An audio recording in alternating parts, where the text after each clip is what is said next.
پوچھا یا رسول اللہ کیا سفر میں روزہ رکھنا گناہ ہے؟ اب وہ والا سوال بھی آ گیا، ٹھیک ہے، کہ آپ تو ناراض ہوتے تھے، آپ میں گناہ نہیں ہے، اگر چاہو تو رکھ لو اور اگر نہیں چاہتے تو نہ رکھو۔ سن نسائی میں حدیث ہے، اما عائشہ کہتی ہیں ایک سفر میں رمضان شریف کا روزہ تھا، میں نے روزہ بھی رکھا، نماز پوری پڑھی، نبی علیہ السلام نے روزہ بھی چھوڑ دیا، نماز قصر کی۔ بعد میں نے نبی علیہ السلام سے جب ذکر کیا، آپ نے فرمایا احسن کی یا عائشہ، عائشہ تو نے اچھا عمل کیا اور مجھ پہ بھی ملامت کی۔ لہٰذا مسافر نماز پوری بھی پڑھ سکتا ہے، روزہ رکھ بھی سکتا ہے، روزہ چھوڑ بھی سکتا ہے، دونوں آپشن موجود ہیں۔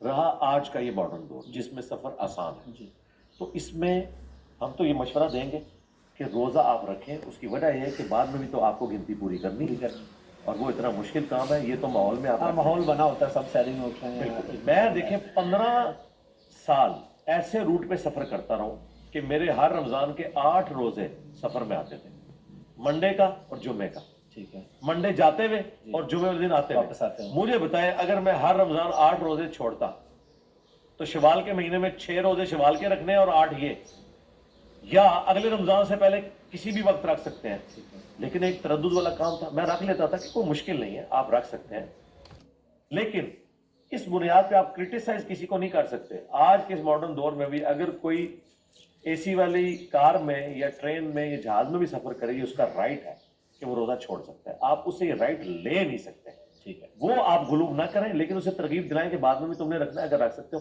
اور آخری بات جو اس کے ساتھ جڑی ہوئی ہے، آپ نے روزہ رکھ لیا، آپ کانفیڈنٹ تھے کہ میں سفر میں نبھا لوں گا، بعد میں پتہ چلا کہ تو کام اوپر ہو گیا، اب آپ کو دماغ میں آ رہا ہے کہ یار میں توڑ دوں، اور پھر فوراً 60 روزوں کا کفارہ دماغ میں آ رہا ہے، تو بھائی سفر میں اگر کسی نے روزہ رکھا ہے تو اس کے توڑنے کے اوپر کوئی کفارہ نہیں، ایک روزہ ہی رکھے گا۔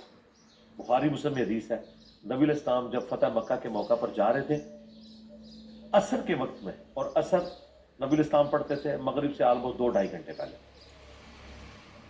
نبی علیہ السلام نے عصر کے وقت میں پبلک کے لیے ایک پیالہ منگوایا، یوں فضا میں بلند کیا صحابہ کے سامنے، اور پھر آپ نے پانی پی کے اپنا روزہ توڑ دیا، اور صحابہ سے کہا تم سب توڑو، کیونکہ خطرہ تھا کہ جنگ ہونے والی ہے، تو پیاسے لوگوں نے کیا جنگ لڑنی تھی، تو صحابہ کرام نے بھی اپنا روزہ توڑ دیا۔ یہ حدیث بخاری مسلم میں۔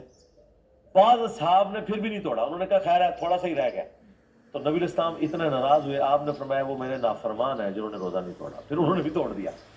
اس حدیث سے یہ پتہ چلا کہ سفر میں اگر آپ کو بعد میں احساس ہوا کہ یار میں تو روزہ اب توڑ دوں کیونکہ میں تو چلا نہیں سک رہا، تو روزہ توڑنا گناہ بھی کوئی نہیں، یہ آپ کا رائٹ ہے، آپ فرض روزہ بھی توڑ سکتے ہیں اگر آپ سفر میں روزہ نہیں نبھا سک رہے، یعنی بیماری کے بغیر بھی، یعنی آپ چاہ رہے ہیں کہ بھئی میں تو اب یہ چلا نہیں سکتا۔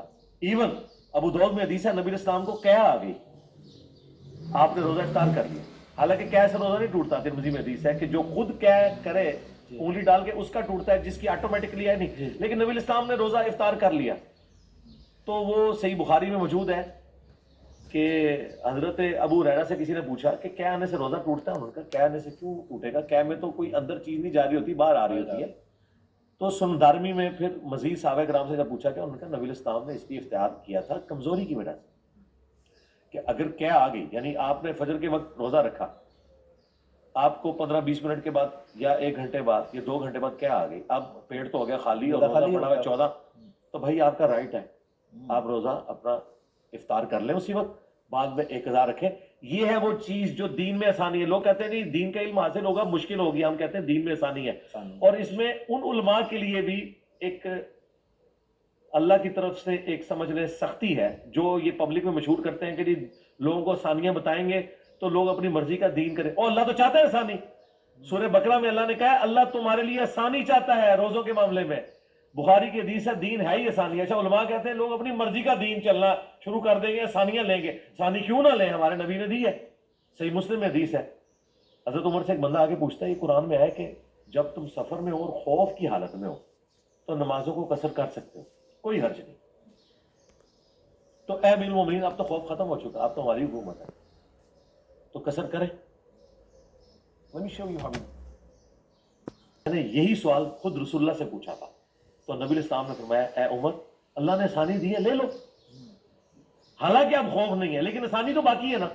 یہ علماء پبلک کو مشکل بتا کے کہتے ہیں میں نے دیکھا کیسا مسئلہ دسیا پھنسایا انہوں نے. اور نبی علیہ السلام آسان مسئلہ بتاتے تھے. بخاری مسلم کی حدیث ہے, نبی علیہ السلام گورنروں کو یہ وصیت کرتے تھے, دیکھنا لوگوں کو آسانیاں بتانا, دین سے متنفر نہ کر دینا, خوشخبریاں سنانا, وعیدیں نہ سناتے پھرنا, ڈرا کے نہ رکھ دینا. اور یہ لوگ ایسی بات کرتے ہیں. صحیح بخاری میں امام بخاری لے کے آئے کہ مولا علی جب سفر سے واپس آتے نا تو کوفے کے گھر نظر آ رہے ہوتے تھے, وہ کوفے کے باہر پڑاؤ ڈالتے, نمازوں کو قصر کرتے, جمع کرتے, پھر کوفے میں داخل ہوتے اور ساتھیوں سے کہتے ہم اللہ کی آسانی سے فائدہ اٹھا رہے ہیں. حالانکہ وہ باؤنڈری کراس کرے تو پوری نماز پڑھنی ہے. یہاں لوگ اسے عیب سمجھیں گے کہ یہ آسانی لی.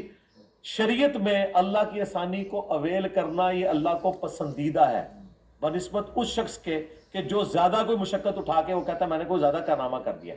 اور یہی لوگ آپ کو پڑھا رہے ہوتے ہیں اور دیکھیں جی ان کا خون نکلے گا یہ شافی بن جائیں گے, اور یہ بیوی کو ہاتھ لگائیں گے تو حنفی بن جائیں گے. یہ آسانیاں تلاش کرتے ہیں. نہیں, ہم محمدی بنیں گے.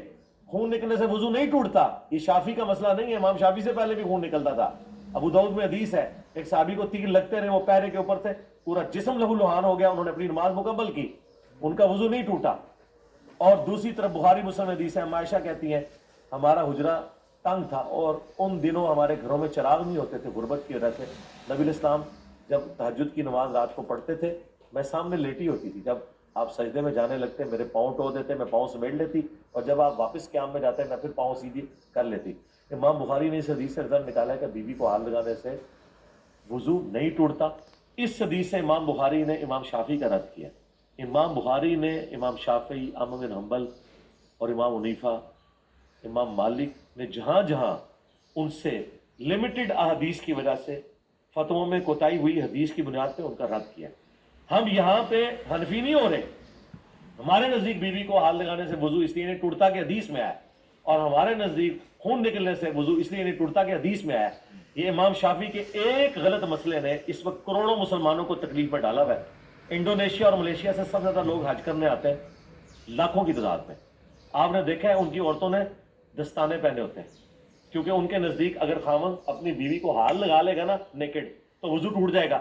اور انہوں نے اپنی بیویاں, وہ بیچاری ہوتی بھی چھوٹے چھوٹے قد والی ہیں, ہمارے سے بھی چھوٹے قد ہیں ان کے, اور وہ تو بیچاری نظر بھی نہ آئے طواف میں, انہوں نے اپنی بیویوں کو ہاتھ میں ہاتھ ڈال کے چلنا ہوتا ہے. تو بیویوں کو جولائی کی گرمی میں دستانے بنائے ہوتے ہیں, چہرے کھلے ہوتے ہیں, ہاتھ میں دستانے ہوتے ہیں, کیونکہ ان کے نزدیک وضو ٹوٹ جائے گا. امام شافعی کے ایک مسئلے نے کروڑوں لوگوں کو تکلیف میں ڈالا ہے. کاش یہ لوگ قرآن و سنت پہ عمل کرتے ہیں نا.